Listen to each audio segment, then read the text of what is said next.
இவரை பொறுத்தவரைக்கும் பயப்பட தேவையில்லை. இருந்தாலும் ஏன் அப்படிங்கிறது தெளிவாக சொல்கிறேன். இதுலேயே வந்து 90 டிகிரி தான் பண்ண சொல்கிறாங்க.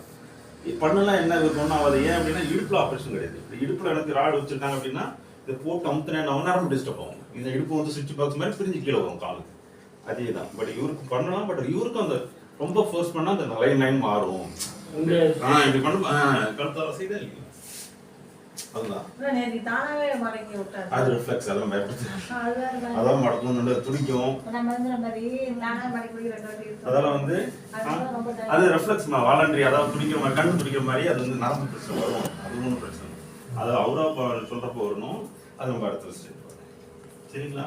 காலை எக்காந்து மட்டும் இந்த ரேஞ்சுக்கு மேலே தூக்கக்கூடாது. ஏன்னா இப்படியும் தூக்கினாலும் அங்கே லைட்டாக டிஸ்டர்ப் ஆகும். தூக்கம் வேணாம். இந்த ரேஞ்சுக்கு மேலே போகக்கூடாது. அதே மாதிரி மடக்கிறது இந்த ரேஞ்சு தான். போட்டு ஃபுல்லாக வந்து வேணாம். சரிங்களா? விஷயத்துக்கு மெயினாக அந்த தப்பு பண்ணாதீங்க.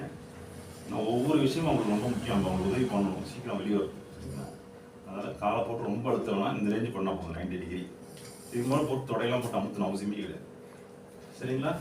ரெண்டாவது காலை ஓவராக தூக்கணும். ஒரு 60-70 தூக்கினா போதும். இது தூக்குனா அங்கே லைட்டாக கண்டிப்பாக ஒரு அசைவு இருக்கும். தூக்கும்போது கண்டிப்பாக அங்கே லைட்டாக மாறும். எப்பவுமே ஸ்பைனல் சர்ஜரினா இந்த ரேஞ்சு மட்டும் ஒரு 2 மாதம் 1.5 மாதம் கொஞ்சம் கரெக்டாக தான் இருக்கணும். 2 காலம் அதை பண்ணும்போது அப்படி தான். ரொம்பவும் மடக்கம்னா ஸ்ட்ரைட்டாக தூக்கும்போதும் ரொம்ப அதிகம் தூக்கக்கூடாது. 2 விஷயம் இருக்குது.